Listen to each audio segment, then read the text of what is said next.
শীতকালে আমরা বাজারে প্রচুর পরিমাণে বেগুন পেয়ে থাকি, আর এই বেগুন দিয়ে আমরা নানান রকমের রেসিপি তৈরি করে থাকি। ঠিক সেই রকমই আমি একটা বেগুনের রেসিপি আপনাদের সাথে শেয়ার করলাম। আসুন দেখে নেওয়া যাক আমার আজকের এই বেগুনের রেসিপিটি। আজকের আমার রেসিপি বেগুনের খাকিনা। চলুন দেখে নেওয়া যাক। শোভা রান্নাঘরে সকল বন্ধুদের স্বাগত। আমি এখানে 3টি কচি বেগুন ভালো করে পুড়িয়ে নিয়েছি। প্রথমে ফেড়ে নিয়েছিলাম, ধুয়ে তারপর সর্ষের তেল মেখে পুড়িয়ে নিয়েছি। পোড়ানোর পর আমি জলে ভিজতে দিয়েছিলাম 10 মিনিট মতো। জলে ভিজিয়ে নিলে তাড়াতাড়ি এই যে পোড়া বেগুনের খোসাগুলো ছেড়ে আসবে, তাই অবশ্যই জলে ভিজিয়ে নেবেন এবং গায়ে একটু সর্ষের তেল লাগিয়ে তারপর পুড়িয়ে নেবেন। আর ভিতরটা অবশ্যই ফেড়ে নেবেন, তাহলে ছুরি দিয়ে, তাহলে বেগুনের ভিতর পোকা আছে কিনা সেটা আমরা খুব সহজে দেখে বুঝতে পারবো। ভালো করে বেগুনের খোসাগুলো ছাড়িয়ে নিয়ে আমি একটা বাটিতে নিয়ে নিয়েছি। এই যে দেখুন, ডান্ডাগুলো আমি কেটে বাদ দিয়ে দিলাম। এর মধ্যে আমি কিছু মশলা ব্যবহার করব। পোড়া অংশগুলো আমি বেছে বেছে বাদ দিয়ে দিয়েছি। আমার রেসিপিটির নাম হচ্ছে বেগুনের খাগিনা। আমি এখানে পোড়া বেগুনের মধ্যে দিয়ে দিলাম 1 টেবিল চামচ মতো আদা রসুন বাটা, ছোট 1 চামচ আমি ধনে জিরের গুঁড়ো এবং সামান্য হলুদ এবং একটা ডিম দিয়ে দিলাম। এরপর আমি দিয়ে দিচ্ছি গরম মশলার গুঁড়ো। গরম মশলা গুঁড়োটা অবশ্যই দেবেন এই বেগুনের খাগিনা রেসিপির স্বাদ বদলাতে। আর এই যে দেখুন, স্বাদ মতো দিয়ে দিলাম নুন। ভালো করে সমস্ত উপকরণগুলো বেশ সুন্দর করে মেখে নেব। এই যে দেখুন, যেভাবে আমি মাখাচ্ছি ঠিক সেরকম ভাবে মেখে নেবেন। মেখে নেওয়ার পর এইরকম অবস্থা হবে। এই যে দেখুন, যেগুলো শক্ত আছে একটু হাত দিয়ে চেপে চেপে মেখে নেবেন। বেশ সুন্দর করে মেখে নেওয়া হয়েছে। চলে যাব গ্যাসের কাছে।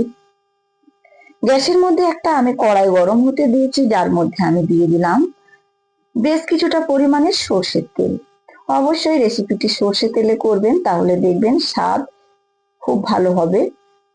আর এই গরম হয়ে গেলে সর্ষে তেলের মধ্যে আমি দিয়ে দিলাম শুকনো লঙ্কা ভেঙে ফোড়ন দিয়ে দিলাম।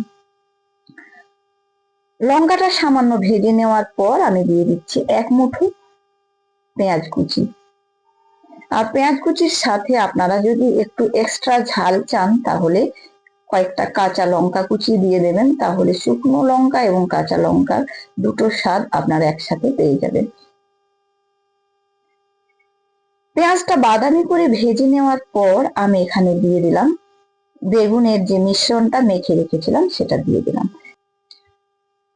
ভালো করে নেড়ে চেড়ে পেঁয়াজের সঙ্গে আমি এটা মিডিয়াম হিটে ভাজতে থাকবো।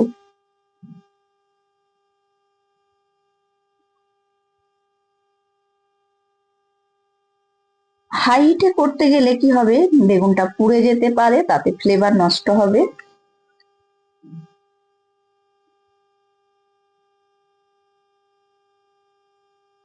দেখুন, নাড়তে নাড়তে কালারটা অনেকটাই চেঞ্জ হয়ে গেছে। এরই মাঝে আমি 1 চামচ মতো চিনি দিয়ে দিলাম।